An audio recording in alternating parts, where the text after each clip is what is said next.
साथीहरू सबैलाई नमस्कार एवं अभिवादन टुक्र्याउन चाहन्छु। यतिखेरको समयमा भने हामीले एकदमै मात्रामा खलो पुज्ने कार्यक्रम भइरहेको छ। हिजो साँझको असिनो पानी एवं भारी वर्षातको कारणले गर्दाखेरि कतिको घर आँगनमा पोतेकोलाई खराब गरेको छ वा छैन।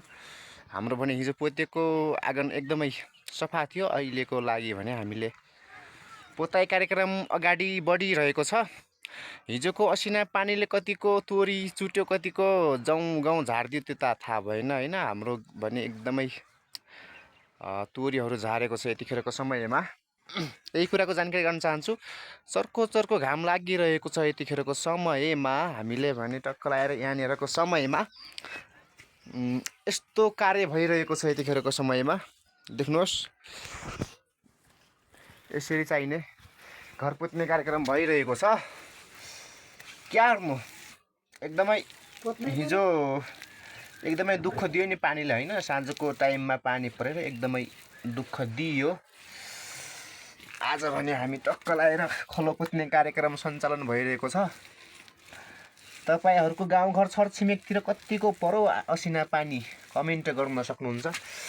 अनि के भयो, चट्याङ सट्याङ कहाँनिर हान्यो, अनि एकदमै चट्याङ हान्ला जस्तो पनि गरिरहेको थियो साँझको टाइममा। यो कुराको जानकारी गराउन चाहन्छु।